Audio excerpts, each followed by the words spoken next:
We start in New York City in the middle of a crime wave, where people are having their wallets nicked and elderly black ladies are having their shitty TV stolen right in front of their very balcony in front of their face. What a fucking liberty!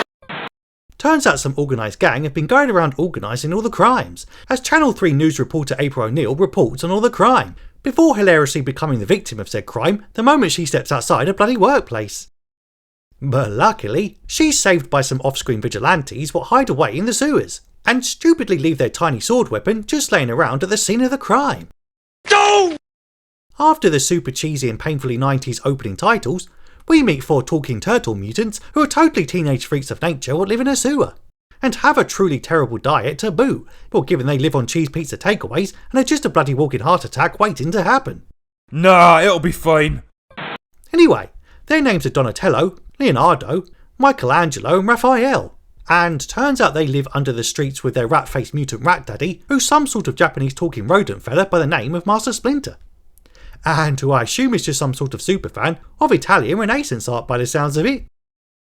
Naturally, this mental fella instructs them all in the ways of ninjahood, and tells them all to bloody fix up and stop leaving their weapons laying about at crime scenes, because he'll be gone one day and no longer be around to clean up their messes. A little later, and a still pissed off Raph dons some ludicrous disguise that somehow indeed fools the local populace of American fools and goes off for a walk, before thwarting a brazen street robbery and then hypocritically stopping a vigilante in a hockey mask from teaching the naughty criminals a lesson with a small dose of violence. And before you can say, I can't believe this hot-tempered literal ninja fella with mini swords is now going soft on crime and this is why shit never gets fixed in the cities, they engage in fisticuffs and totally turn on each other, leaving one under the webbed foot of a mutant amphibian and the other one upside down in a fucking trash can. Okay. After he returns home late at night, Master Splinter catches him sneaking in and totally bollocks him for being such a hothead and channeling his anger by smacking up local vigilantes in face masks. And he needs to grow up and stop drawing so much attention to him and shit. The next day, Channel 3 journo April of the O'Neills tells her overbearing boss to quit being so bloody overbearing, just because she's a woman who was recently beat up by criminals after reporting on criminals beating up women, and also to stop bringing his moody teenage son Danny to her gaff and totally killing the vibe and stuff.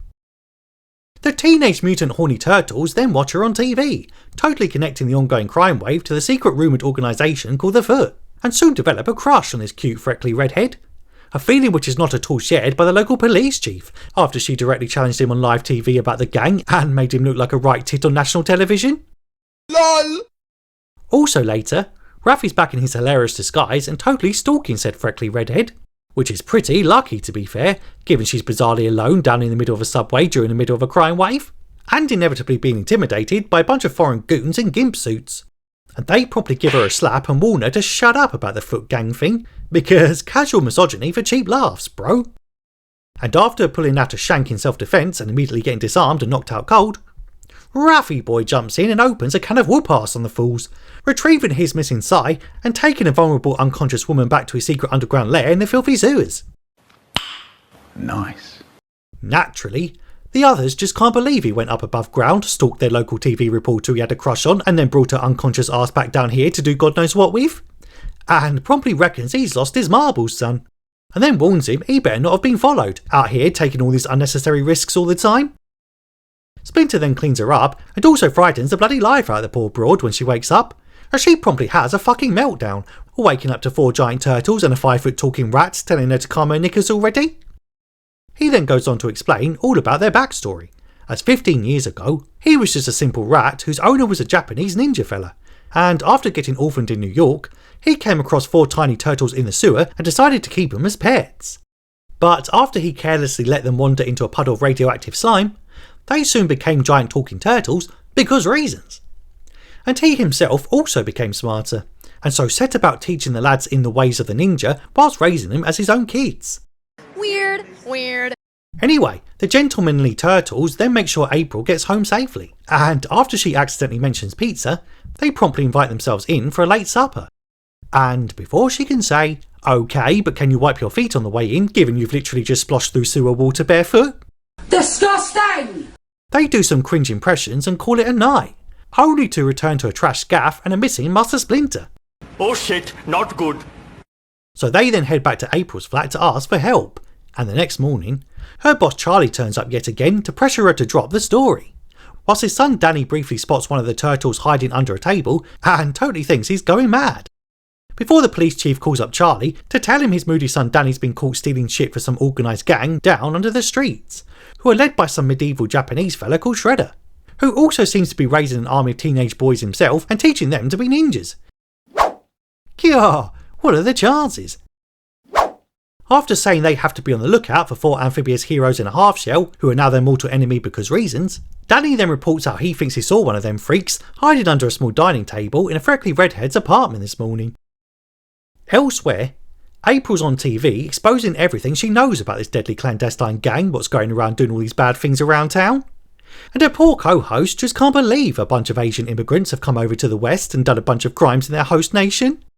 And before you can say, well, wait till she hears about the UK grooming gangs, she indirectly thanks the Turtles for saving her from her own mugging, and about how proud she is the New Yorkers didn't just turn and walk away for once, especially after seeing that Daniel Penny fella almost getting locked up for being a good Samaritan last year. Now that's what I'm talking about! And after horny horn dog Raph stops blushing for a bit, he gets into a Barney with his blue bandanaed brother and storms out to do some cartwheels on the roof or some shit, where he probably gets spotted by that hockey-faced Avenger fella by the name of Casey Jones, and also ambushed by a gang of gimps again. They then smack him up like a little bitch and promptly crash into the apartment, soon sparking off a giant brawl and a confrontation with Shredder's henchmen, which just leaves Raph unconscious and the Turtles totally outnumbered. Luckily, Casey turns up midway through the scrap and just before the whole place goes up in flames, and they quickly escape through a small hatch, just as Casey bizarrely overhears a phone message from April's boss telling her she's totally fired. Meanwhile, Master Shredder bitch slaps a talking rat but won't talk to him, before his henchman returns to say that him and his gang of gimp goons just got totally murked by 4 turtles, a rando in a hockey mask and a meddling ginger journo. Danny then gets counselled by Master Splinter, who tries to change his outlook on his father and also turn him away from his burgeoning life of crime, and presumably try to groom him into becoming a 5th teenage ninja kid.